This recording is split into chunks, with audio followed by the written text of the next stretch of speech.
Just kind of start by recapping the game. Always start with the players of the week. And so scout team players of the week, it was Solomon Williams on defense. It was Luke Braden on offense. And it was Blake Bunton for our special teams. Lineman of the week, defensively, we went with TJ Searcy. A lot of guys flashed and made a lot of flash plays. TJ, I thought, was the most consistent all day, kind of holding the point in the run game, is really kind of grown into that strong side defensive end role and doing a really, really good job there for us. Chase Bisontis was our offensive lineman of the week. Certainly wasn't our best game for our front guys, but he kind of, we felt like, had the best game. Players of the week, Casey Concepcion and Ashton Bethel-Roman kind of split it on offense. It's the first time we've had back to 200-yard receivers in a game since, I think it was 2016. So it was exciting to see that, to see the production we could get through the air. Obviously, we needed it in the second half.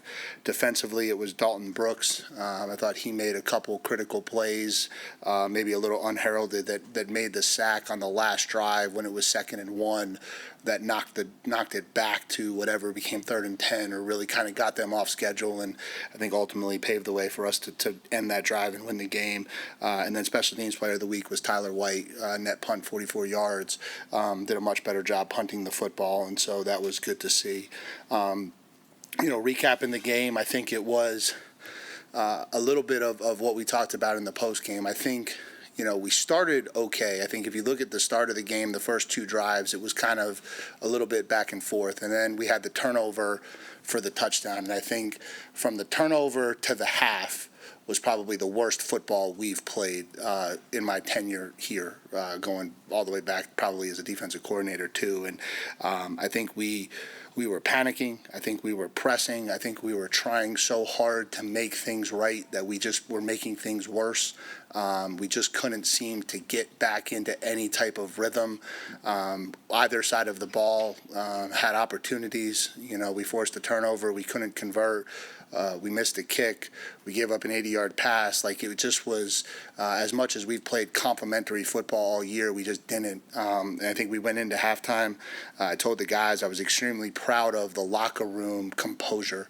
There was a lot of positive talk. There was a lot of talk about what we needed to do. There wasn't a lot of arguing. There wasn't a lot of pointing fingers. There was just a sense of, like, we've got to fix this. And that was the first sign that there was a chance that we could come out and do something. And then it obviously came out in the second half and made a lot of football plays and kind of flipped the script on the game and got the crowd behind us. And once that starts happening in Kyle Field, anything can happen. And so that's kind of my story on how it went. And so now turn our attention ahead to Samford and an opportunity for us to kind of get back to this playing football at our standard. We talk a lot about playing to our standard regardless of opponent. It's not something, I told the guys this morning, it's not something we've been good enough at. And so this is an opportunity for us to take a maturity step and go out there and play the game at the level that we're capable of playing it regardless of who we're playing. And so that's going to matter a lot for me in terms of how we approach this one. And then obviously with it being senior day, there's going to be a lot of kids walking across that field for the last time. And that's a memory that they'll take with them forever. And it's an opportunity for them to end their senior season undefeated at home. And that hasn't happened around here in a long time. I think it was the COVID year. But outside of the COVID year, it's been a long time since that's happened. And so it's a great chance. It's a great opportunity to keep this thing going. And from there, we'll open up to questions. To the right, 3rd row, David. Mike, do you look at Saturday as like this teachable moment with obviously the best outcome possible, where this team, we've talked about in the past, being able to beat you in multiple ways, but like now you've really put it all on display? Yeah, and I think this is probably something that needs to be said about it too, because you can think back to a lot of our recent seasons, and you can point at games that we lost that had we won would have completely changed the script on the season, right? Whether that was, last year against Auburn or last year against Notre Dame, where we had chances in the fourth quarter and we didn't get the job done, and that ultimately was the reason why it was not as successful a season, right? I think if you look around, the thing that makes seasons successful is your ability to make those plays in those moments to win football games. And I think that's what this team is doing. There's certainly lessons that we're trying to teach about trying to stay out of those situations. But I think if you look across the country, like that's not really happening anywhere. I think everybody's getting into these situations, these moments where, you know, the teams that are going to have successful seasons are going to find ways to make plays and win games, and the teams that aren't, you know, are going to find ways to lose them. And I just think that's kind of where we're at right now in college football. And so, yeah, for sure, teachable moments about like trying to stay out of those situations for sure, but probably also pointing out that, you know, while you don't want those massive swoons, at the end of the day, we're probably going to wind up in more of those types of fourth quarter situations than we want to. And the resiliency to continue to find ways to win games is ultimately going to be what defines success in this program as we move forward. To the left, fourth row, Rob. Howdy, Coach. Howdy. So when you look back at the tape and you watch Cashius Howell's play, I mean, you guys are doing an amazing job of not letting them know what he's going to do. Is he going to come around the end? Is he going to drop back? Just talk about his performance. Yeah, so let's not give us any credit for that. That's him. Like that play he made at the end of the game to win that football game, that is an elite level play, right? And obviously we dropped him, and that was the scheme. But there's a lot of people that drop that guy in that spot, and he doesn't make that play. And so that's just unbelievable awareness, unbelievable feel to close space and close the gap on the quarterback before he could get going, and then an unbelievable feel to not yank the horse collar as he was kind of getting his hand around it. And so just, you know, great players can find ways to help you win football games, and he certainly did that for us on Saturday. Front right. Mike, how long had the contract been in the works, and how much did that mean to you to kind of get that done and everything that was in it? Yeah, it meant a lot. Meant a lot to see the commitment that the university had, not only to me, because it really was, I never felt like it was going to be about me. It was never going to get stuck on what I wanted. It was the commitment to the program, to the staff, to the support staff, to the auxiliary staff, to the players, to making sure that we could run this program in a way that I believe will allow us to continue to chase championships year in and year out. And so, you know, when I came here, you know, we weren't in a position to create that type of situation for our program. With the success that we've had, we were able to kind of have some of those conversations. And so I'm thankful to all of the people behind the scenes who believed enough in what we were doing to match what we wanted for all of those areas to allow this thing to continue. And so it's really important. And over the last few weeks, I mean, I know there were reports about, you know, school being interested in you. How easy was this decision? Was that anything you entertained, or was this something you were pretty confident would get done all along? Yeah, I've said this before. It's how we run our program. I want to value people because I believe they do a good job and I believe in what they're doing. That was the message to our administration, was like, I don't want to have to come to you and say this school, like, I don't do that. Like, that's not who I am. That's not how I want to be. If you believe in this program and you believe in what we're doing, this is what we believe that belief should look like. And I think everybody just kind of agreed. I don't think there was much back and forth. And once we knew the university and the athletic department was willing to commit to the program the way they were, we were never going anywhere. Front. We'll stay there, right. Travis.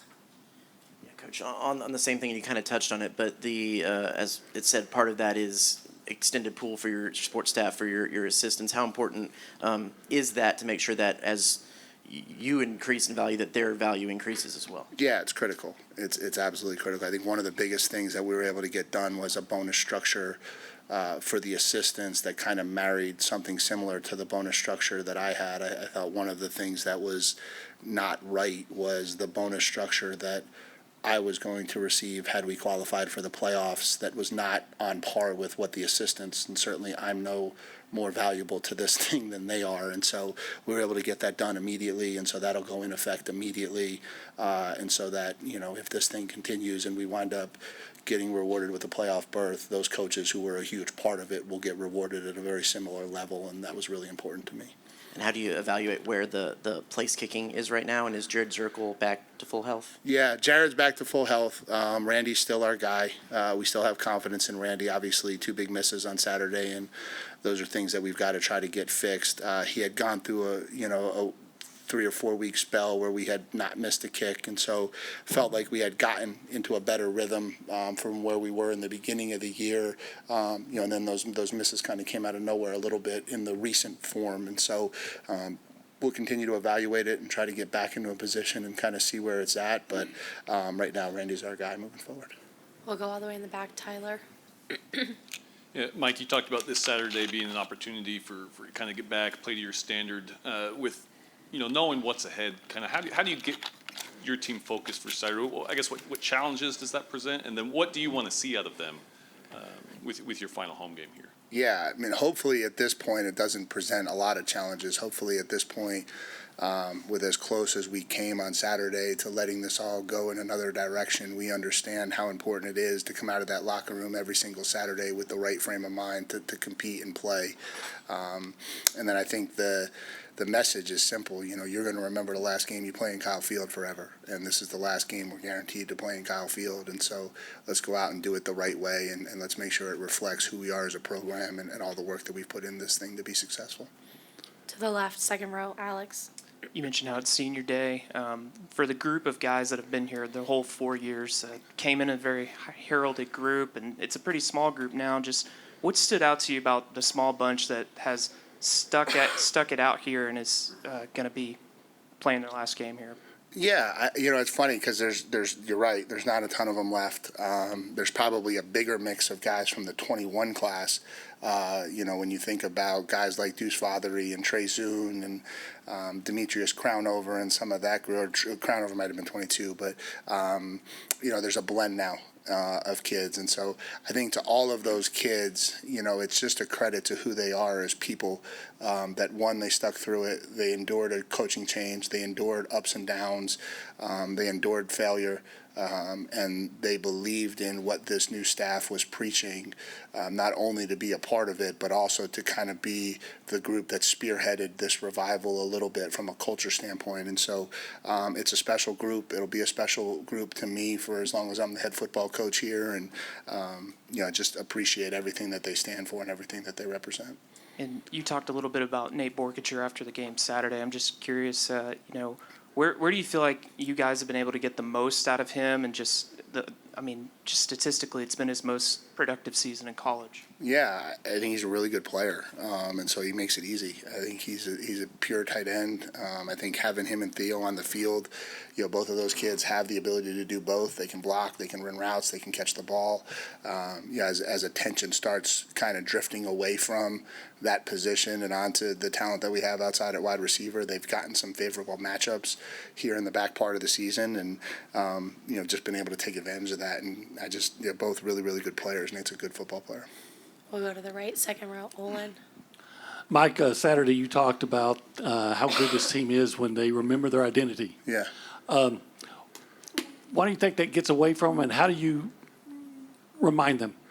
Yeah, it's hard. You're dealing with 18 to 21-year-olds. They're not by nature the most consistent group on the planet. That's not just Texas A&M football players. That's just 18 to 21-year-olds everywhere. And there's a lot of noise that goes into this thing. And when you start having success, you've got to make sure that you understand the process it takes to continue to have success, and it's really, really important. And our process is we're a blue-collar group, we're a physical group, we play really hard, we lay it out there with a ton of energy and a ton of emotion, and if we ever walk away from that blueprint, it's going to be very hard for us to have success. That's just who we are at our core. And so, again, I think when you talk about getting away from it, I just think that's happening more and more across the board, and I'm not giving them an out, and I'm not making an excuse for it, but I just think it's becoming more and more the norm across the sport of football, not even college football. You're seeing it week in and week out, and so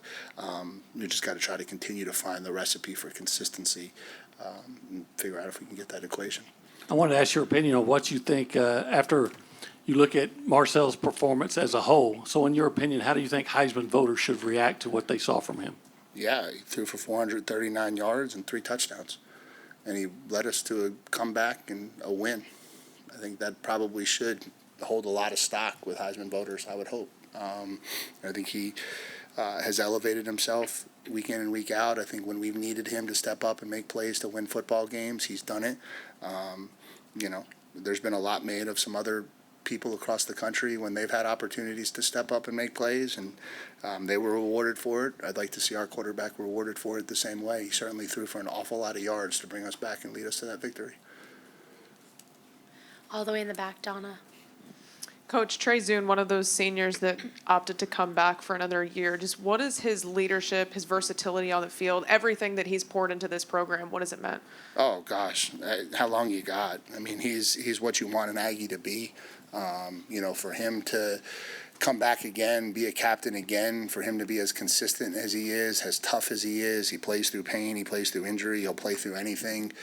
This place means an awful lot to him. And so when you talk about like true Aggies and kids who were born and bred Aggies because their family are Aggies, that's Trey. And it's just awesome to see it working out for him. I mean, we talked about that a couple weeks ago, where it's really cool when kids believe in you and make a decision to come back and do this another year, to see them get rewarded with success, accolades, and hopefully a better draft status when it's time to go do that part of this thing. And so, he'll go down as a very, very special part of this football program for a really long time. And I know how important being an Aggie is to him and his family, and he's certainly done everybody in that family very proud. To the right, second row, Brian. Mike, to go back to the contract for just a second, just specifically wanted to ask, did you get a commitment from Trev to get more NIL money for 2026? I'm not going to comment on that publicly. That's okay. And then secondly, I'm writing a story about just roster construction for 26 as a whole. And I wonder, how much time do you and the staff contemplate how you allocate this money to each room, on a percentage basis? Yeah. And how does that change? Maybe, does it change over time, over the season, with, hey, we need to get stronger here, or this is too much, or whatever? Yeah, it's a lot would be the short answer. The long answer would be it's a very much a moving target. Unlike other operations where there's a little bit more of a hard cap, it doesn't seem as though that's what exists in college football. And so, I've had a lot of conversations with front office people in the NFL about, how to do it, what the right ways are to allocate funds and resources. And you have these principles for sure that you stick to, but the situation for us in college is just so different. There's not a lot of structure, there's not a lot of rules, there's not a lot of regulations, and so it just makes it really difficult to come up with an actual strategy and standard. You just got to stick to your principles and make sure that you balance your roster with enough of the type of players that you believe can build a championship. Do you have a Go ahead. follow-up? Well, just if you come to a point in your mind where you already know, like, yeah, I'm not paying that's too much for this guy, or this guy's underpaid at each position. See, I don't think you can do it like that in college. I think what you have to do is you've got to identify difference makers, and you've got to figure out how to bring them into your program. And as you're doing that, I think you got to identify how they're wired and what they're driven by.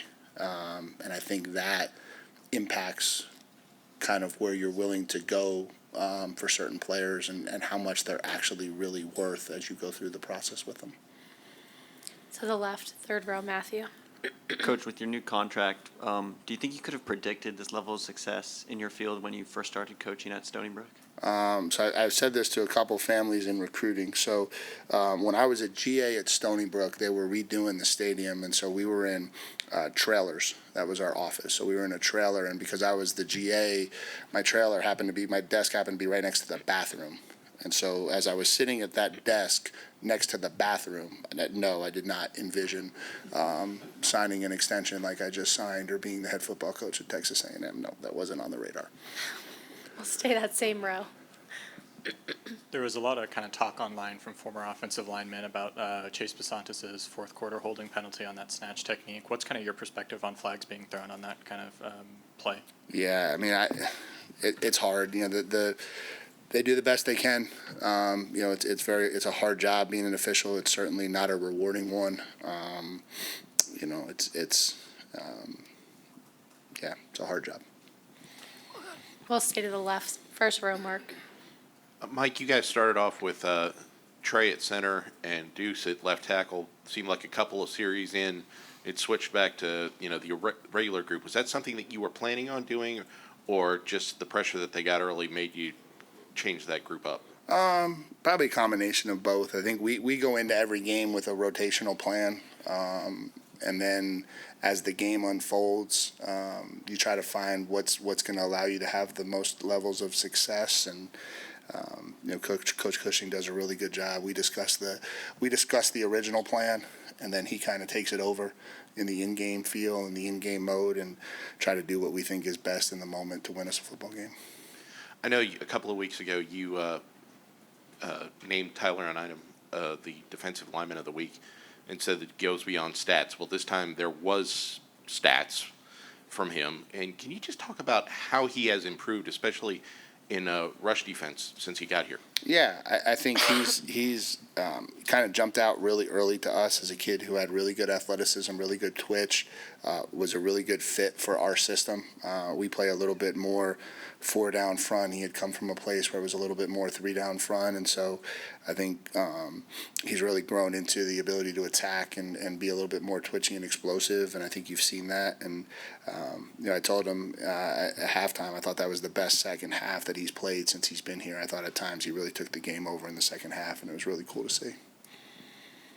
We'll stay in the same row. Tony.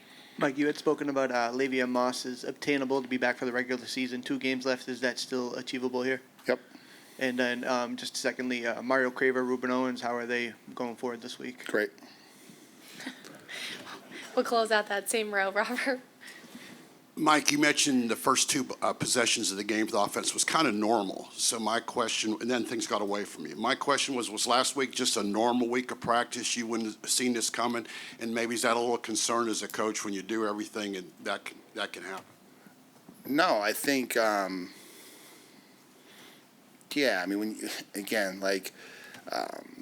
you get into the moment of the game and you're competing, things happen. And so we didn't foresee that they would cause a strip sack, fumble, and run it back for a touchdown, that we would get down 3 scores as quick as we did.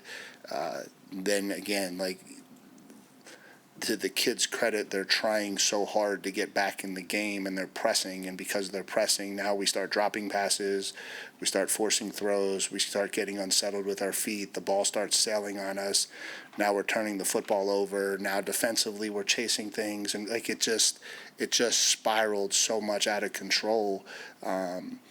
If we had the same week of preparation and went and played that game again, it goes to a completely different script. I don't know that you can identify or predict the script based on how practice goes.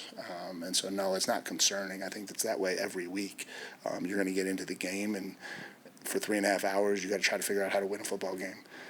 And again, I always think we talk too much about style points. Not us, just in general, we talk too much about style points. And obviously I would love for us to go out there and just cruise to victory every single week. But, let's not forget, we were picked to come, 8th, 9th in the conference.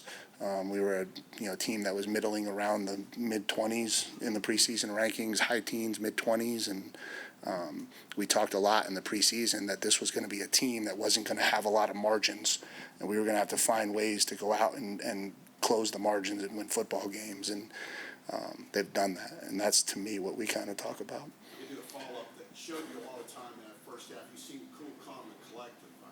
Inside, how could you do that? Things were going so bad at times. Because that's what we owe it to them. What do you want us to do? Panic? This speech, I'm sure, will come out at halftime, and everyone thinks this is this amazing speech at halftime. It's not. We won that game 6 months ago with what we did in the winter.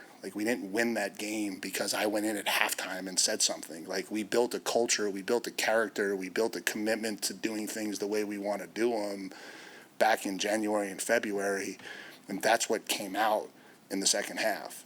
And it's not like, oh, I went in and I riled them up, and because I riled them up, they started playing. Like, that's not how this works. It just doesn't. And so, like, I have to be calm and collective. Like, my job is to be calm and collective when they're frantic. My job is to create intensity when they're not intense. My job is to always be opposite the moment. It's not to let the moment take me away. I'm the 48-year-old guy who's supposed to see this thing with clear eyes. They're the 18 to 21-year-old kids who get emotional. And so it's easy for me. It's easy for me to try to help them get through it as best I can. Now, again, I don't want to be in that situation. I'm not saying I do, but when you're in it, you got to try to figure your way out of it. And we were able to do that. Anything else for Coach? Great, thank Awesome. you. Thank you, guys.